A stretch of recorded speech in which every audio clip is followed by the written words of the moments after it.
और ममता जी देखिए, जब हमारे श्राद्ध पक्ष की शुरुआत हुई थी तो चंद्र ग्रहण पड़ा था, और शुरुआत ही चंद्र ग्रहण से हुई, और अंत जिस दिन सर्वपित्र अमावस्या है, महालय अमावस्या है, उस दिन सूर्य ग्रहण पड़ने जा रहा है। तो यानी ये जो श्राद्ध है और जो ग्रहण है वो कहीं ना कहीं हमारे कार्मिक कनेक्शंस को दिखाता है। और आज शनिवार है, लेकिन कल जब रविवार, जब ये ग्रहण पड़ रहा है तो सर्वार्थ सिद्ध योग भी है। ये बहुत बड़ा योग है जो हमें श्राद्ध पक्ष में कई सालों के बाद मिला है। इसका मतलब ये है कि अगर हम अपने पितरों को प्रसन्न करते हैं, हम अपने कर्मों को अच्छा रखते हैं, तो यही सूर्य ग्रहण, यही सर्वपित्र अमावस्या हमें अच्छे आशीर्वाद दे सकती है। ममता जी, मैं एक चीज जरूर जोड़ना चाहूंगी। देखिए, जो ब्रह्मांडीय ऊर्जा है वो सर्वभौमिक है। वो हर जीवन पर, मानव जीवन हो या जनजीवन हो या जीव जंतुओं का जीवन हो या पृथ्वी प्रकृति का जीवन हो, सब पर अपना असर डालते हैं, क्योंकि नव के नव ग्रह हर क्षण, हर सेकेंड मानव जीवन पर अपना असर डाल रहे हैं। इसलिए सूर्य ग्रहण का असर मानव जीवन पर, जनजीवन पर, प्रकृति पर पड़ता ही पड़ता है। जी ठीक है, लेकिन सूर्य ग्रहण का समय आपसे जानना चाहूंगी, क्या समय है जिस वक्त ये ग्रहण दिखाई देगा? जी, तो 21 तारीख को रात्रि के समय 10:49 पर, यानी पूरे 11 बजे के आसपास ये ग्रहण शुरू हो जाएगा और 3:24 तक ये ग्रहण की स्थिति रहेगी। 1:11 से 2:22 तक जो पीक पर है सूर्य ग्रहण रहने वाला है। और इस बार सूर्य ग्रहण सदर्न हेमिस्फीयर यानी नाइजीरिया, ऑस्ट्रेलिया, फिजी, इन सब, न्यूजीलैंड, इन सब कंट्रीज में देखने को मिलेगा। भारत में ये देखने को नहीं मिलेगा क्योंकि मध्य रात्रि रहने वाली है, इसलिए सूतक पातक भी मान्य नहीं रहेगा। जी, तो मतलब राशि और नक्षत्र की अगर हम बात करें तो क्या रहेगा सूर्य ग्रहण पर? जी, सूर्य ग्रहण कन्या राशि के उत्तरा फाल्गुनी नक्षत्र में लगने जा रहा है, और उत्तरा फाल्गुनी नक्षत्र वालों को और कन्या राशि वालों को इसका इम्पैक्ट जो देखने को मिल सकता है वो हेल्थ संबंधी रह सकता है, कि कन्या राशि वाले हेल्थ संबंधी थोड़ी सी इनको दिक्कतें हो, क्योंकि सूर्य ऊर्जा है, सूर्य आत्मा है, सूर्य सरकार है, सूर्य शासन है, और सूर्य हमारे बॉसेस भी हैं, और हमारे शरीर की अगर बात करें तो हड्डियां हैं। तो कन्या राशि वालों को कुछ दिन हेल्थ संबंधित प्रॉब्लम हो सकती हैं, इसलिए कन्या राशि वाले उत्तराषाढ़ा नक्षत्र में जिन्होंने जन्म लिया है थोड़ा सा अपना ध्यान रखें। लेकिन सिंह राशि वाले, क्योंकि सिंह राशि का स्वामी ग्रह सूर्य है, इसलिए सिंह राशि वाले भी खर्च से इस समय बचे, ज़्यादा यात्राएं इस समय ना करें तो बहुत अच्छा रहेगा। अगर मैं तुला राशि की बात करूं तो तुला राशि के द्वादश भाव में ये ग्रहण लगने जा रहा है, तो तुला राशि वाले भी निवेश करते समय बहुत सोचे, इस समय यात्राओं से बचे और किसी भी तरह के विवाद से बचे। तुला राशि वालों को निद्रा संबंधित दिक्कत थोड़ी सी देखने को मिल सकती है।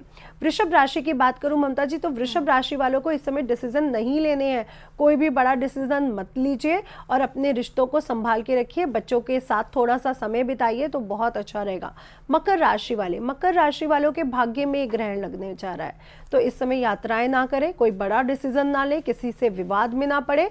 तो ये 5 राशि वालों को रखना है थोड़ा ध्यान ज्यादा, और जो राशियां हैं उनको वो नॉर्मल है और वो सूर्य का मंत्र जाप करें, गेहूं का दान करें, तो उनके लिए भी यह सूर्य ग्रहण अच्छा रहेगा। लेकिन एक चीज इसमें जोड़ना चाहूंगी कि सभी राशि वालों के लिए इस समय जॉब छोड़ना या अपने बॉस से किसी विवाद में पड़ना या अपने पिता से कोई विवाद करना या बिजनेस में कुछ बड़ा डिसीजन लेने की मनाही है। तो कुछ दिन तक कम से कम कोई जॉब अपनी ना छोड़े, ना ही बॉस के साथ विवाद में पड़े। और अगर कोई सरकार से संबंधित दिक्कतें, कोर्ट कचहरी कुछ चल रहा है, तो थोड़ा सा ये संयम रखते हुए इस समय का पूरा निर्वहन करें, अदरवाइज आपको कुछ दिक्कतें आ सकती हैं। जी, कितने दिन तक इसका असर रहेगा?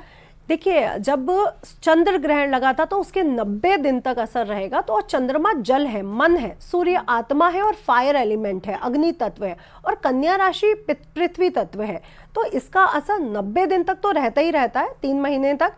लेकिन यहाँ पर मान्य नहीं है, इसलिए मैं 90 दिन तो नहीं जाऊंगी, लेकिन हाँ 30 से 40 दिन आपको सूर्य ग्रहण का असर देखने को मिलेगा, और चंद्र ग्रहण जो गुजरा है पहले उसका 90 दिन तक।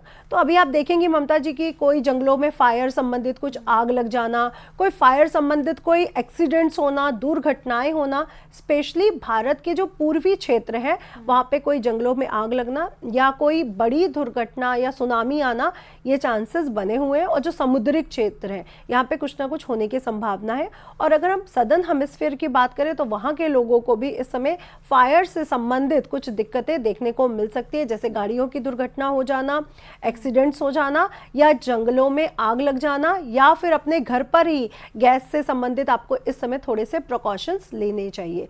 और अगर मैं सरकार की सत्ता की बात करूं तो बड़े बड़े राजनेताओं का बीमार पड़ना या विवाद में आना या फिर अपने पोस्ट को छोड़ना, चाहे वो हेल्थ के कारण हो या वो कोई भी कारण हो, लेकिन ये भी होने के चांसेस बनते हैं, क्योंकि भारत की सरकार हो या पूरे देश, जो देश विदेशों में जो भी सरकारें चल रही हैं उसको गबन सूर्य देवता करते हैं, तो सभी पर इसका इम्पैक्ट देखने को मिलेगा जी। लेकिन अगर मैं बात रिश्तों की करूं तो क्या इस वक्त रिश्ते भी नाजुक हो जाते हैं, उन्हें भी बहुत संभल कर चलनी होती है, क्योंकि आपने अभी नौकरी की बात करी, हेल्थ से रिलेटेड बातें करी हैं।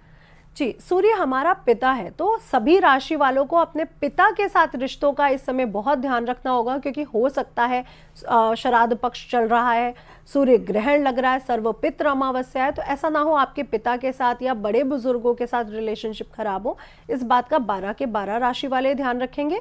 लेकिन कन्या राशि और मीन राशि वाले अपने पार्टनर के साथ भी अपने रिलेशनशिप का बहुत ध्यान रखेंगे, क्योंकि कन्या राशि और मीन राशि के रिश्तों में भी दाम्पत्य जीवन में दरार आती हुई नजर आ रही है। आप इसका ध्यान रखें। और उसके बाद से नवरात्रे शुरू हो रहे हैं ममता जी, तो अगर नवरात्रों में माँ को गुलाब के फूल में शहद रख के भोग लगाया जाए और उसका बाद में प्रसाद के रूप में हस्बैंड वाइफ दोनों अगर ग्रहण करते हैं तो आपके दाम्पत्य जीवन में जो खटास आ सकती है इस कारण वो आपकी समाप्त हो जाएगी जी। लेकिन भले ही भारत में ग्रहण दिखाई नहीं देगा, सूतक काल नहीं लगेगा, लेकिन उसके बावजूद भी हम देखते हैं कि धार्मिक जानकार ये कहते हैं कि हमें तब भी सावधानी बरतने की जरूरत है जी। मैंने बोला ना कि जो ब्रह्मांडीय ऊर्जा है वो सर्वभौमिक है, वो चाहे रात्रि है चाहे दिन है या कोई भी समय चल रहा है, वो अपना मानव जीवन पर असर डालती है। देखिए 9 के 9 ग्रह मानव जीवन पर असर डाल रहे होते हैं, चाहे आप गर्भ में हैं चाहे गर्भ के बाहर है, तो वो मानव जीवन पर अपना असर डाल रहे होते हैं। और ये हमें देखने को मिलता ही है कि आपने देखा कि हमने जो कर्म किया उसका फल हमें मिला है। आप अपने पिता से विवाद करके देखिए, आपको जॉब्स में प्रॉब्लम्स आनी शुरू हो जाएंगी। आप अपनी माता के साथ विवाद करके देखिए, आपको दिखेगा कि एंजाइटी, डिप्रेशन, मानसिक उलझनें आपकी बढ़ती जा रही हैं। तो हर ग्रह हर क्षण अपना असर मानव जीवन पर डाल रहा है। नहीं तो ममता जी कुंडली एक सेकंड में चेंज हो जाती है, अगर नवग्रहों का असर नहीं होता तो कुंडली कैसे चेंज हो जाती। तो नवग्रह अपना असर डाल रहे हैं, भले ही भारत में इसका असर देखने को नहीं मिल रहा है, सूतक पातक नहीं है ग्रहण का, ग्रहण काल के समय रात्रि समय होने के कारण यहाँ पे उसका इम्पैक्ट नहीं है, लेकिन मानव जीवन पर, प्रकृति पर, जनजीवन पर और जीव जंतुओं पर इसका पूरा पूरा असर देखने को मिलता है। जिनकी कुंडली में सूर्य ग्रह कमजोर होंगे, किसी भी तरह से राहु के साथ, शनि के साथ होंगे, तो उनके साथ तो बहुत सी प्रॉब्लम्स आपको देखने को मिलेंगी, क्योंकि जहाँ पे कन्या राशि में सूर्य ग्रहण लग रहा है उससे 180 डिग्री पर मीन राशि में शनि ग्रह विराजमान है, तो ये पितृ दोष को भी दिखाते हैं। इसलिए जिनकी कुंडली में सूर्य ग्रह कमजोर है उनको बहुत ध्यान रखने की जरूरत इस समय बनती है, चाहे वो भारत में है या वो अनदर किसी भी देश में है, उनको थोड़ा सा ध्यान रखना पड़ेगा। कन्या राशि वालों को, उत्तराषाढ़ा नक्षत्र वालों को और हस्त नक्षत्र वालों को, क्योंकि फॉलोड बाय हस्त नक्षत्र करते हुए आगे बढ़ रहे हैं वो उत्तरा फाल्गुनी की तरफ, तो उनको भी थोड़ा ध्यान रखना पड़ेगा जी। लेकिन ये ग्रहण किन किन देशों में देखने वाला है? भारत में अगर नहीं दिखेगा जी तो? ऑस्ट्रेलिया, नाइजीरिया, न्यूजीलैंड, फिजी, जो सदर्न हेमिस्फीयर पे जितने भी वो आते हैं देश, वहाँ पर ये देखने को मिलेगा।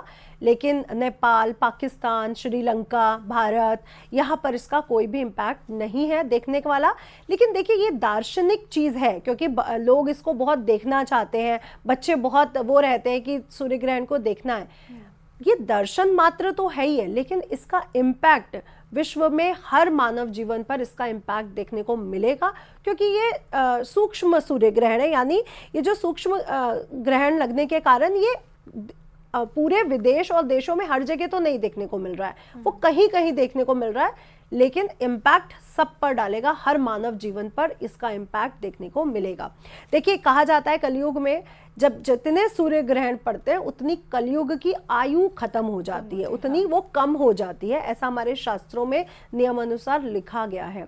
तो मैं यही बोलना चाहूंगी कि सूर्य ग्रहण एक महोत्सव की तरह समझिए। गर्भवती स्त्रियां थोड़ा सा अपना ध्यान रखें, इस समय कोई शार्प एलिमेंट यूज ना करें, इस समय थोड़ा हल्का भोजन करें क्योंकि रात्रि समय है, जो लोग सोने जा रहे हैं वो सो जाएंगे और जो लोग जागना चाहते हैं वो जागें, लेकिन हल्का भोजन करें। और जो लोग बीमार हैं, वृद्ध हैं, बच्चे हैं, वो लोग भी भोजन कर सकते हैं और अगर सोना चाहे तो सो सकते हैं। ये शास्त्रों में नियमानुसार लिखा गया है और विज्ञान भी यही कहता है कि गर्भवती महिला को ज़्यादा देर भूखा नहीं रहना चाहिए और बुजुर्गों को भी नहीं और बच्चों को भी नहीं। लेकिन जो जवान है, जो सूर्य ग्रहण को मानता है, जो सूर्य ग्रहण का सही से प्रयोग करना चाहता है, वो लोग सूर्य ग्रहण के समय अगर सूर्य देवता का मंत्र जाप करते हैं, आदित्य हृदय स्तोत्र पढ़ते हैं, गायत्री मंत्र मन ही मन पढ़ लेते हैं, क्योंकि इस समय देखिए मूर्तियों का स्पर्श करना मना रहता है। भले यहाँ पे सूतक पातक नहीं है, पट बंद नहीं होंगे, लेकिन फिर भी रात्रि काल में तो हर मंदिर के पट बंद हो जाते हैं, शयन करवाते हैं हम उनको, तो पट बंद कर दीजिए 11 बजे से पहले। और उसके बाद आप कहीं पर भी बैठ के अपने मंत्रों का जाप, गुरु मंत्र, कुल देवी का मंत्र जाप कर सकते हैं। और जो लोगों को सूर्य कुंडली में अच्छा नहीं है, पिता से विवाद रहते हैं, आंखों की बीमारियां हैं, हड्डियों में दर्द रहता है, या शासन प्रशासन सरकार से कोई ना कोई केस या कोई ना कोई दुविधा चल रही है, वो लोग आदित्य हृदय स्तोत्र का जाप करना बिल्कुल भी ना भूलें। आप देखेंगे कि आपको तरक्की, नेम फेम और पिता के साथ और बॉस के साथ आपके संबंध भी मजबूत होंगे। सूर्य ग्रहण 3:23 पे समाप्त हो जाएगा। इसके बाद जो लोग सोना चाहते हैं वो सो सकते हैं, जो लोग अपना शुद्धिकरण करना चाहते हैं, शुद्धिकरण वो कर सकते हैं।